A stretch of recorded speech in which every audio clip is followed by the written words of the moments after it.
지금부터 세례문답교육 4과에서 6과까지 말씀을 나누겠습니다. 먼저 기도드리겠습니다.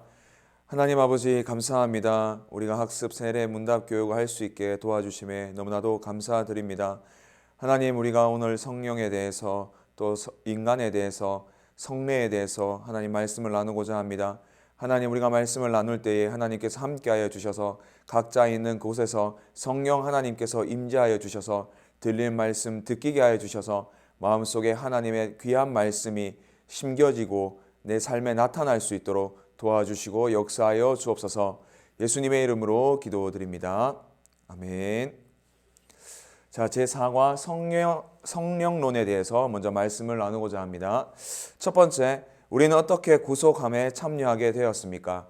우리는 어떻게 하면 구원에 참여하게 되었을까요? 우리가 구원함을 받은 이유, 구속함에 참여하게 된 이유는 성령 하나님께서 우리와 함께 우리를 부르셨기 때문입니다.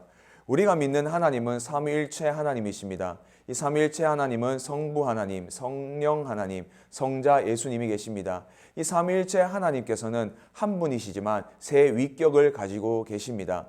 성부 하나님께서는 구원을 계획하셨습니다. 죽을 수밖에 없는 인간을 위해서 모든 인류의 구원을 위해서 구원을 계획하셨습니다. 그리고 성자 예수님은 십자가에 죽으시고 부활하심으로 말미암아 그 구원의 계획을 이루셨습니다.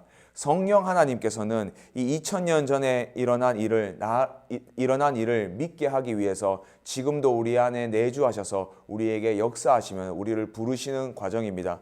이렇게 우리의 구속함과 구원에 참여되는 방법은 하나님의 애정과 택함으로써 성령의 내적 부르심, 소명으로써 우리는 구원에 참여하게 됩니다. 두 번째, 성령님은 먼저 무엇을 깨닫게 하십니까? 성령님 우리를 부르시고 우리의 죄를 먼저 깨닫게 하십니다. 사람들은 자신이 죄가 있다고 여기지 않습니다. 사람들에게 찾아가서 너는 죄인이야 라고 말을 한다면 나는 죄를 짓지 않았어, 나는 죄가 없어 라고 말하는 것이 모든 사람들입니다.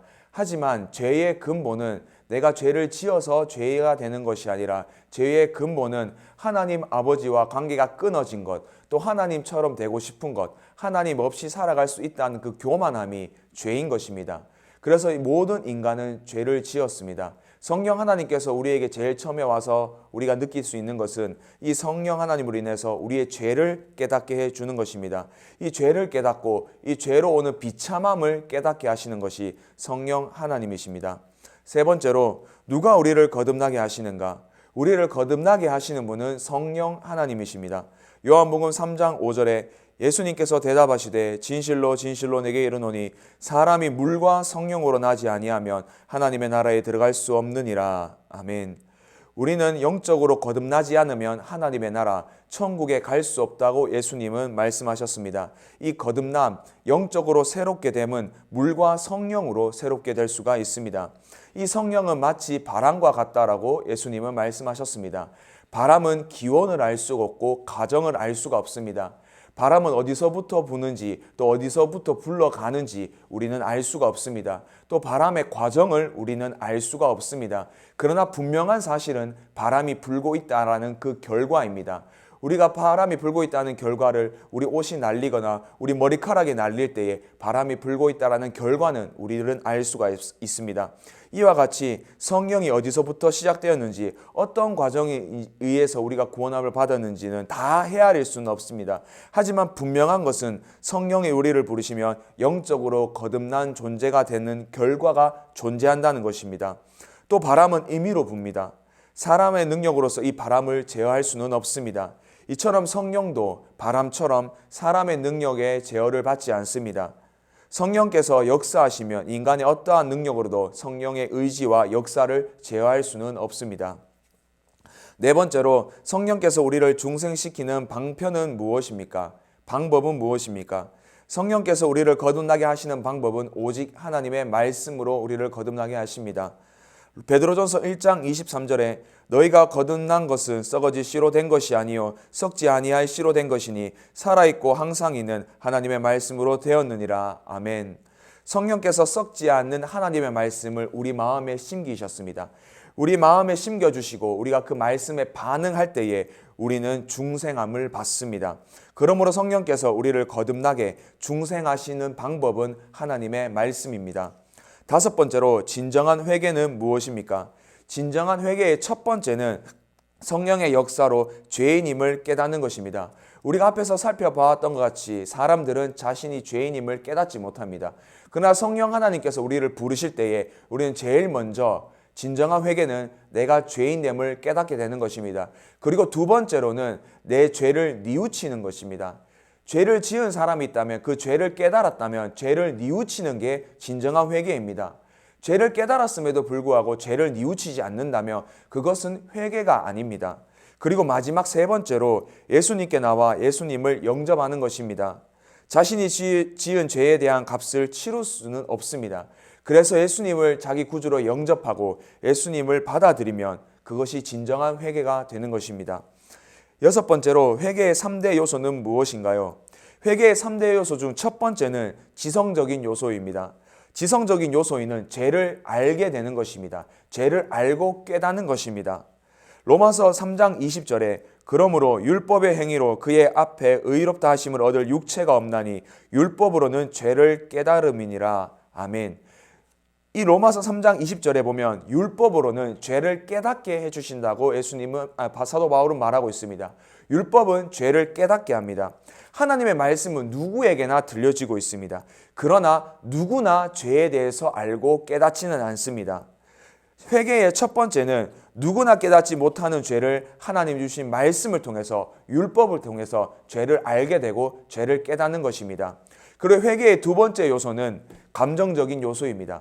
죄를 알고 죄에 대해서 슬퍼하는 것입니다. 요즘 죄를 짓는 사람들의 신상이 공개되는 경우가 있습니다. 신상이 공개되었을 경우에 어떤 사람들은 회개하는 사람들이 있습니다. 눈물을 흘리면서 반성하는 사람이 있습니다. 반면에 어떤 사람들은 그 극악무도한 죄를 지음에도 불구하고 신상에 공개됨에도 불구하고 뻔뻔하게 얼굴을 들고 당당하게 사람들 앞에 마주하는 사람들이 있습니다. 이 사람들을 가지고 우리는 너는 회개했다라고 말하지 않습니다. 왜냐하면 죄를 회개하고 죄를 알고 죄를 깨달았으며 감정적으로 슬퍼하고 통회하고 자복하는 마음이 있어야 되기 때문입니다. 그래서 회개의 두 번째 요소는 감정적인 요소가 있어야 합니다. 회개의 마지막 요소는 의지적 요소입니다. 이제 의지적으로 예수님께 돌아오고자 하는 것입니다. 로마서 2장 4절에 혹 내가 하나님의 인자하심이 너를 인도하여 회개하게 하심을 알지 못하여 그의 인자하심과 용납하심과 같이 참으심이 풍성함을 멸시하느냐. 아멘. 하나님은 인자하셔서 우리를 인도하셔서 회개하기를 원하십니다. 우리는 이제 의지적으로 회개하고자 하나님께 돌아오고자 예수님께 돌아오고자 우리의 의지적으로 노력을 해야 되는 것입니다.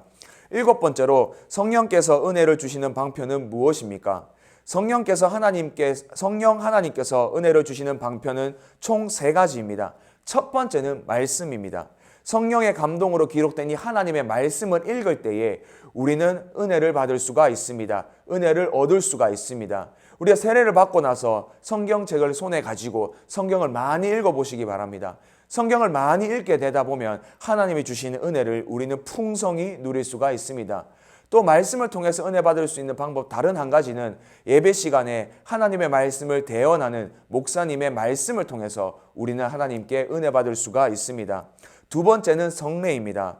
거룩한 예식이 성례입니다. 이 성례에는 성찬과 세례가 있습니다. 이 성찬과 세례로 우리는 은혜를 받을 수가 있습니다. 마지막으로 기도입니다.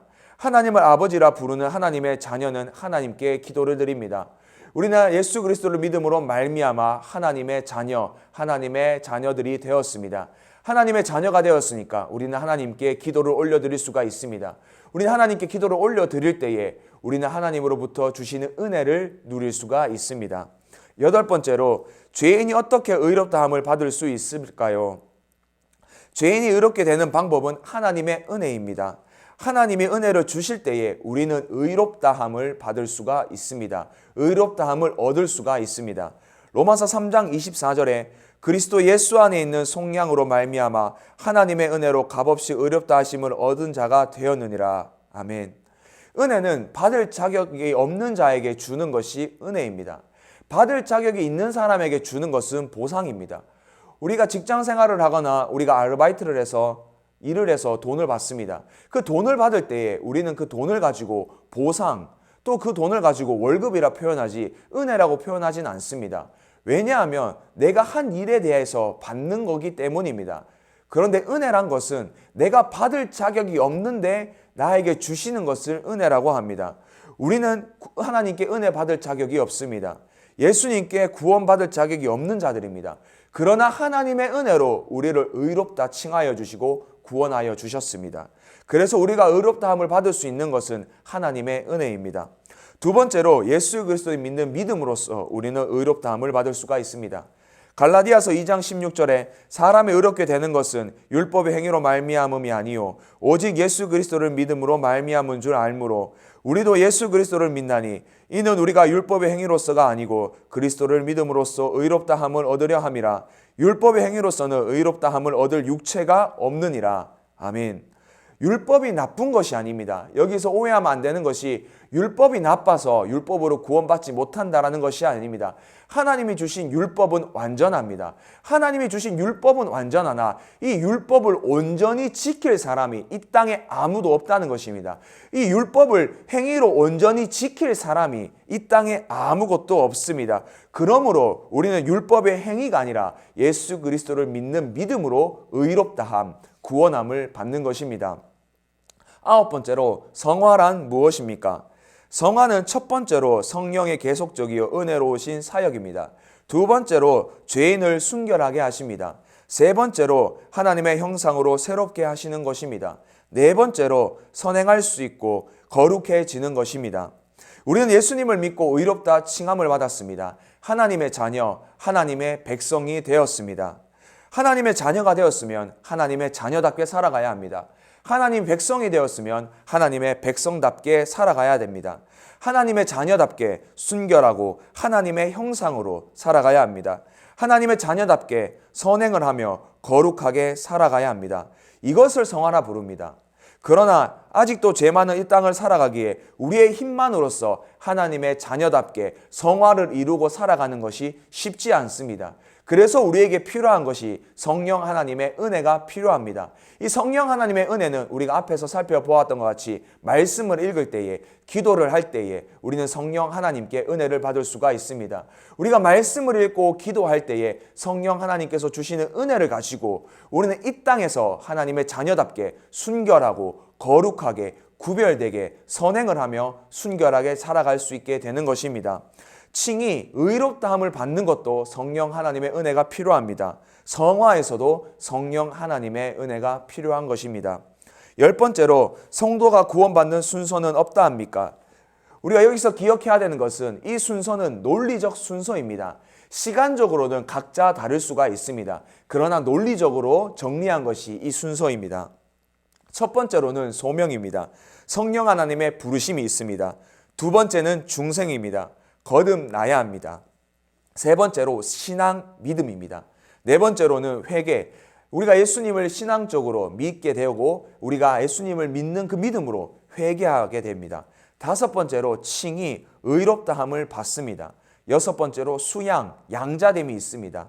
하나님께 의롭다함을 받아서 하나님과의 자녀의 됨이 끊어졌던 그 관계가 회복되어서 하나님의 자녀로 되는 그 양자됨이 여섯 번째입니다. 일곱 번째로 성화, 거룩하게 되어져 갑니다. 하나님의 자녀답게 살아가는 것입니다. 여덟 번째로 견인이 있습니다. 하나님은 하나님의 자녀를 끝까지 지켜주십니다. 중도 하차하시는 분이 아니십니다. 끝까지 우리를 견인하여 우리를 끌고 가 주십니다. 마지막으로 영화가 있습니다. 우리를 영광스럽게 해 주실 것입니다. 제5가 인간론에 대해서 이제 말씀을 나누겠습니다. 첫 번째로 하나님께서는 사람을 누구의 형상대로 창조하셨습니까? 창세기 1장 27절에 보면 하나님이 자기의 형상 곧 하나님의 형상대로 사람을 창조하시되 남자와 여자로 창조하시고 아멘. 하나님은 사람을 자기의 형상 곧 하나님의 형상대로 창조하셨습니다. 여기서 형상이란 하나님의 거룩과 의의 모습이 형상인 것입니다. 이렇게 우리를 창조하셨습니다. 그리고 남자와 여자로 창조하셨습니다. 두 번째로 하나님께서 사람을 어떻게 창조하셨습니까? 하나님 우주 만물을 말씀으로 창조하셨습니다. 온 우주 만물을 말씀으로 창조하셨지만 사람은 다르게 창조하셨습니다. 창세기 2장 7절 말씀에 보면 여호와 하나님이 땅의 흙으로 사람을 지으시고 생기를 그 코에 불어넣으시니 사람이 생명이 되니라. 아멘. 하나님은 아담을 흙으로 지으시고 코에 생기를 불어넣으셨습니다. 그리고 생명이 되게 하셨습니다. 그리고 창세기 2장 22절에 여호와 하나님의 아담에게서 취하신 그 갈빗대로 여자를 만드시고 그를 아담에게로 이끌어 오시니. 아멘. 하나님은 아담이 혼자 있는 것을 좋게 보지 않으셨습니다. 그래서 아담의 갈빗대를 취하셔서 여자를 창조하셨습니다. 세 번째로 하나님께서 그들에게 금하신 것은 무엇입니까? 하나님께서 아담과 하와에게 금한 것이 있습니다. 하지 말라라고 명한 것이 있습니다. 창세기 2장 16절에서 17절 말씀에 보면 여호와 하나님이 그 사람에게 명하여 이르시되 동산 각종 나무의 열매는 내가 임의로 먹되 선악을 알게 하는 나무의 열매는 먹지 말라. 내가 먹는 날에는 반드시 죽으리라 하시니라. 아멘. 하나님께서는 에덴 동산에 있는 각종 모든 나무의 열매를 먹게 했습니다. 각종 모든 나무의 열매를 먹게 하셨습니다. 그러나 단 하나 선악을 알게 하는 선악과의 열매를 먹지 말라라고 명령하셨습니다. 우리가 분명히 하나님의 말씀을 알아야 되는 것은 먹지 말라고 하신 것이지 만지고 보지 말라라고는 하지 않으셨습니다. 먹지 말라라고 말씀하셨습니다. 하나님께서 아담과 하와에게 금하신 것은 선악과를 먹지 말라라고 말씀하셨습니다. 네 번째로 아담은 어떻게 범죄하게 되었습니까? 인간에게 선택할 자유가 있었습니다. 하나님의 명령, 선악과를 먹지 말라는 그 명령을 지킬 자유도 있었고 지키지 않을 자유도 있었습니다. 이 자유가 있었습니다. 그런데 사단은 아담과 하와를 시험하였습니다. 뱀은 교묘하게 하나님의 말씀을 바꾸었습니다. 변화시켜서 시험하였습니다. 창세기 3장 1절에 보면 하나님이 참으로 너희에게 동산 모든 나무의 열매를 먹지 말라 하시더냐라고 시험하였습니다. 동산 모든 나무를 먹지 말라라고 하나님은 말씀하신 적이 없습니다. 각종 나무의 열매는 먹으라고 하셨습니다. 그러나 단 하나 그걸 먹지 말라고 하셨지 모든 나무 열매를 먹지 말라라고 말씀하시지 않으셨습니다. 사단은 이처럼 하나님의 말씀을 교묘하게 바꾸어서 사람을 의심하게 합니다. 이 의심하는 시험에 아담과 하와는 넘어가게 되었습니다. 이 시험에 하나님의 말씀에 불순종하여 아담과 하와는 선악과를 먹게 되었습니다. 창세기 3장 5절에 너희가 그것을 먹는 날에는 너희 눈이 밝아져 하나님과 같이 되어 선악을 알 줄 하나님이 아심이니라. 아멘. 아담과 하와는 하나님과 같이 되고 싶은 그 교만함으로 하나님의 말씀에 불순종하는 죄를 범하여 버렸습니다. 다섯 번째로 의로운 인생은 누구인가? 라는 질문입니다.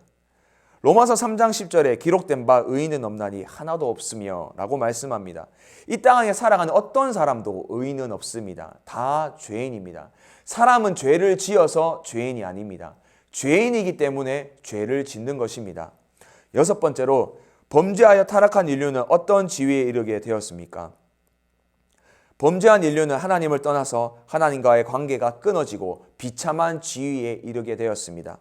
창세기 3장 8절에 그들이 그날 바람이 불 때 동산에 거니시는 여호와 하나님의 소리를 듣고 아담과 그의 아내가 여호와 하나님의 낯을 피하여 동산 나무 사이에 숨은지라. 아멘.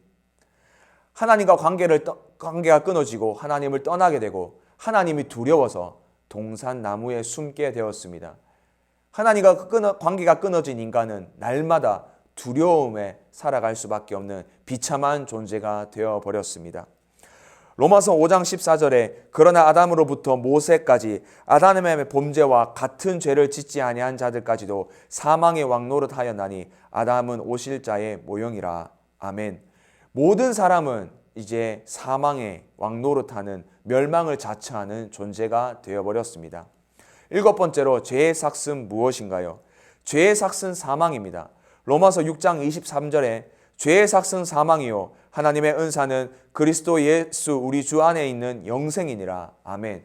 죄의 보수는 사망, 죽음입니다. 죄의 삭시 사망인 이유는 아담이 범죄했기 때문입니다. 아담이 범죄하기 전에 하나님은 분명히 아담에게 말씀하셨습니다.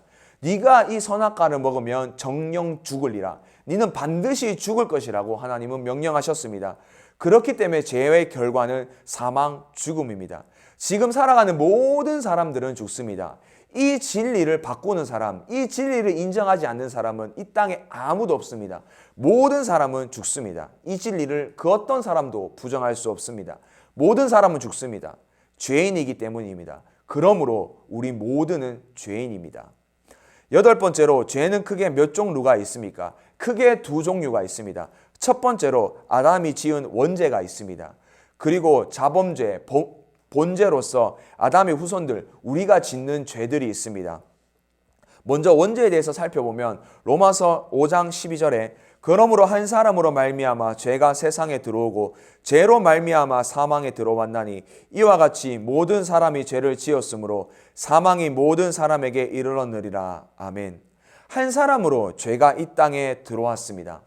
이 한 사람이 짓는 죄가 어떻게 모든 사람의 죄가 되느냐라고 우리는 반문할 수가 있습니다. 이거는 대표성의 원리를 기억해야 됩니다. 아담은 인류의 대표입니다. 이 인류의 대표가 죄를 지었기 때문에 우리 모든 자는 죄를 짓는 원죄를 가지고 태어나게 되는 것입니다. 지금 우리가 동계올림픽 중에 있습니다. 이 영상을 보실 때쯤에 동계올림픽이 끝났을 수도 있습니다. 그러나 우리 동계올림픽 중에 우리 중국 대표 선수들이 정말 비겁한 방법으로서 결승전에 올라가는 것을 우리가 다 보았습니다.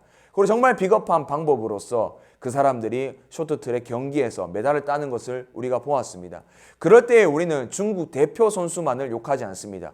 중국 전체를 우리는 욕을 하고 있습니다. 어떤 한 사람이 인터넷에 글을 썼더라고요. 앞으로 중국 올림픽 할 때 중국 욕하지 맙시다 라고 쓰더라고요.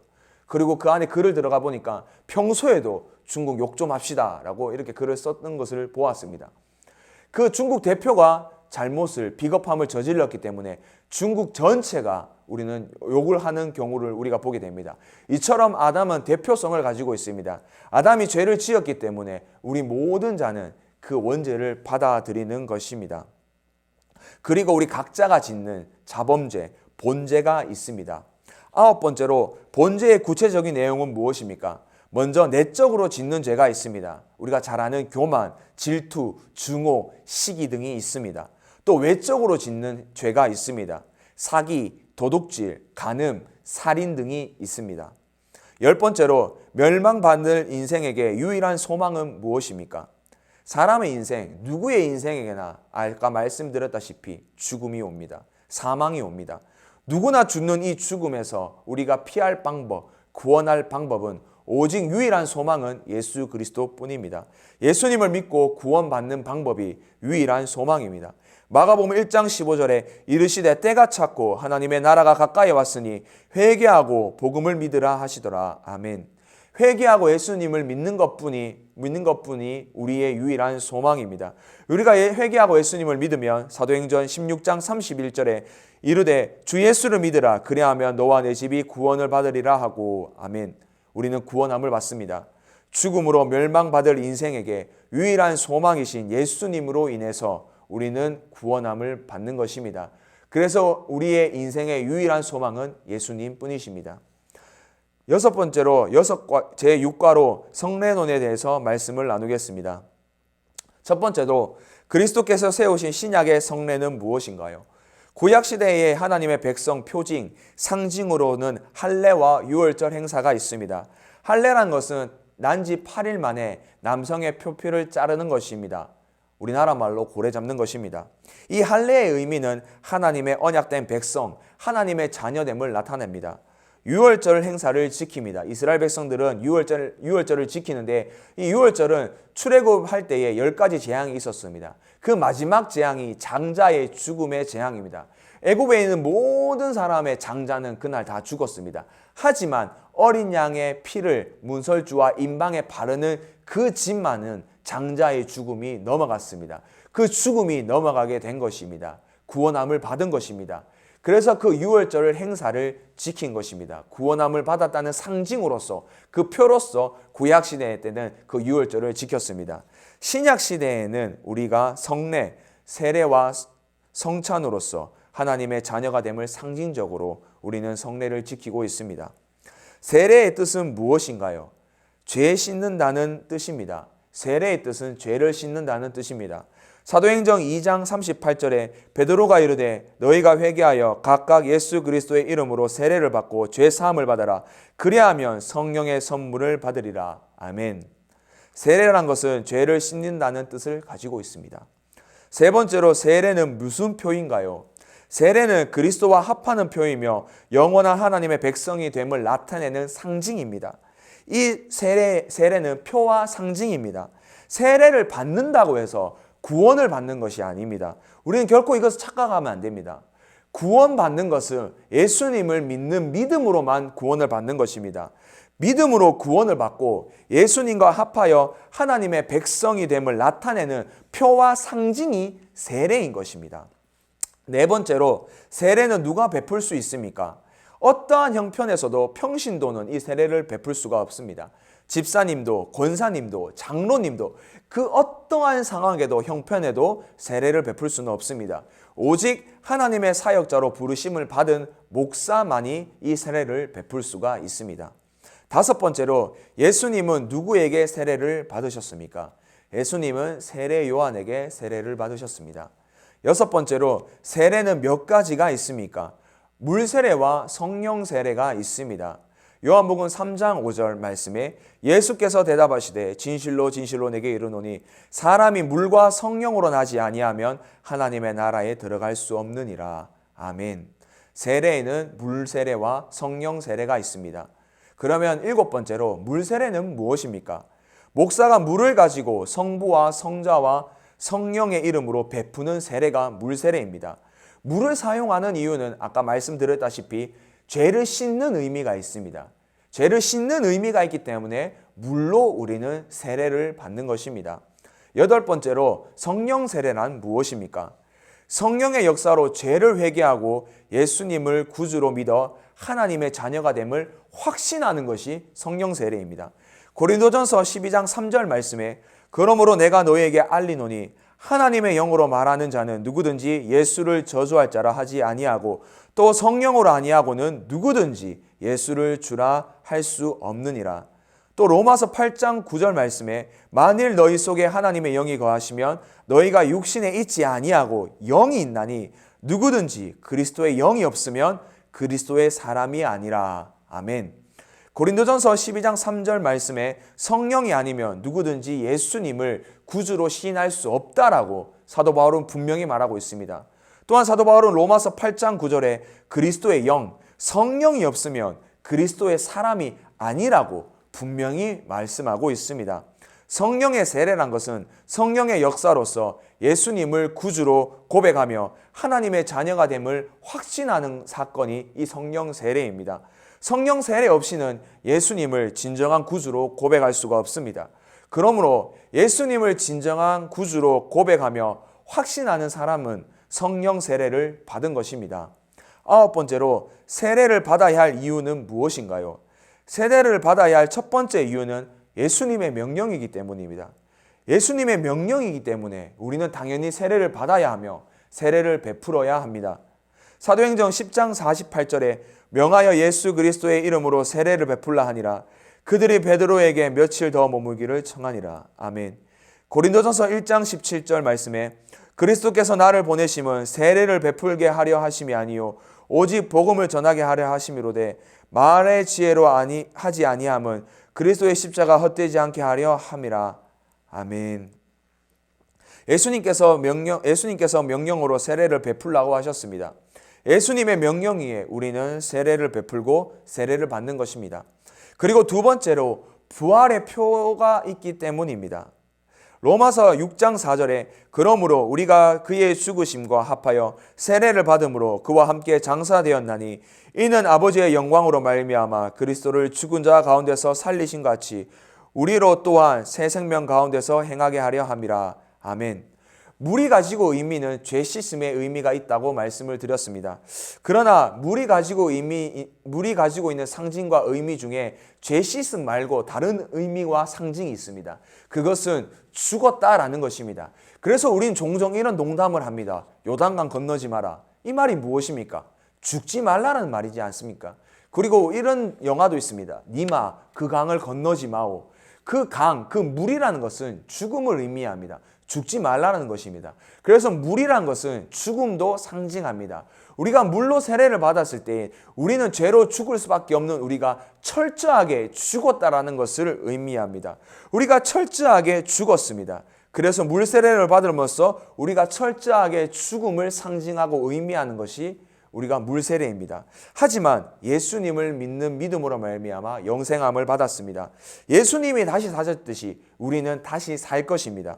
이런 의미에서 세례는 부활의 표가 됩니다. 10번째로 성찬은 무엇입니까? 예수님의 살과 피를 기념하는 것이 성찬입니다. 살과 피는 예수님의 대속의 은혜를 기억하는 것입니다. 예수님은 우리를 구원하기 위해서 십자가에 못 박혀 죽으셨습니다. 그 십자가에서 살이 찢기시고 피를 흘리셨습니다. 그래서 우리를 죄와 사망에서 건져내셨습니다. 이것을 기념하는 것이 성찬입니다. 고린도전서 11장 23절에서 25절 말씀에 내가 너희에게 전하는 것은 주께 받은 것이니 곧 예수께서 잡히시던 밤에 떡을 가지사 축사하시고 떼어 이르시되 이것은 너희를 위하는 내 몸이니 이것을 행하여 나를 기념하라 하시고 식후에 또한 그와 같이 잔을 가지시고 이르시되 이 잔은 내 피로 세운 새 언약이니 이것을 행하여 마실 때마다 나를 기념하라 하셨으니 아멘. 예수님께서 우리를 위해 죽으신 그 살과 피를 기념하는 것이 성찬입니다. 11번째로 성찬은 누가 처음으로 시작하셨습니까? 예수님께서 처음 시작하셨습니다. 마태복음 26장 26절에서 29절 말씀에 그들이 먹을 때에 예수께서 떡을 가지사 축복하시고 떼어 제자들에게 주시며 이르시되 받아서 먹으라 이것은 내 몸이니라 하시고 또 전을 가지사 감사하기도 하시고 그들에게 주시며 이르시되 너희가 다 이것을 마시라 이것은 죄 사함을 얻게 하려고 많은 사람을 위하여 흘리는 바 나의 피 곧 언약의 피니라.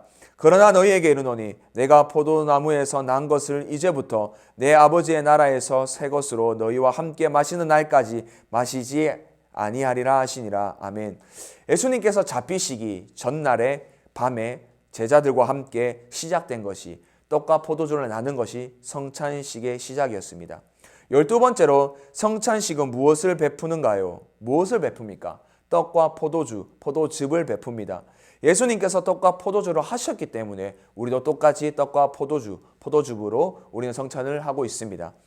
누가복음 22장 19절에서 20절 말씀에 또 떡을 가져 감사하기도 하시고 떼어 그들에게 주시며 이르시되 이것은 너희를 위하여 주는 내 몸이라 너희가 이것을 행하여 나를 기념하라 하시고 저녁 먹은 후에 잔도 그와 같이 하여 이르시되 이 잔은 내 피로 세우는 새 언약이니 곧 너희를 위하여 붓는 것이라. 아멘. 13번째로 떡은 무엇을 기념하는가요? 예수님의 몸을 기념합니다. 떡은 예수님의 몸을 기념합니다. 우리를 위해서 찢기신 살을 기념하는 것이 떡입니다. 고린도전서 11장 24절 말씀에 축사하시고 떼어 이르시되 이것은 너희를 위하는 내 몸이니 이것을 행하여 나를 기념하라 하시고 아멘. 14번째로 포도즙은 무엇을 기념합니까? 예수님의 피입니다. 십자가에서 흘린 그 피를 기념하는 것이 포도즙입니다. 고린도전서 11장 25절에 식후에 또한 그와 같이 잔을 가지시고 이르시되 이 잔은 내 피로 세운 새 언약이니 이것을 행하여 마실 때마다 나를 기념하라 하셨으니 아멘. 15번째로 성찬은 언제부터 언제까지 시행하는가요?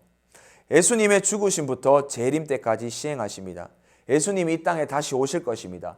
예수님이 이 땅에 다시 오실 그날까지 우리가 해야 되는 것이 성찬입니다. 왜냐하면 예수님의 명령이기 때문입니다. 고린도전서 11장 26절에 너희가 이 떡을 먹으며 이 잔을 마실 때마다 주의 죽으심을 그가 오실 때까지 전하는 것이니라. 아멘. 16번째로 가정예배는 무엇인가요? 성도의 가정에서 아침 혹은 저녁에 온 가족이 모여 기도하고 말씀을 읽으며 찬송하며 하나님을 경배하는 것입니다. 우리는 교회에서 보내는 시간보다 가정에서 더 많은 시간을 우리는 보내게 됩니다. 한번 교회에서 말씀을 듣고 우리는 말씀으로 살아가는 것은 힘듭니다. 그래서 우리는 가정에서 예배를 드림으로써, 가정에서 말씀을 읽고 기도함으로써 우리는 신앙생활을 더 풍성하게 누릴 수가 있게 됩니다.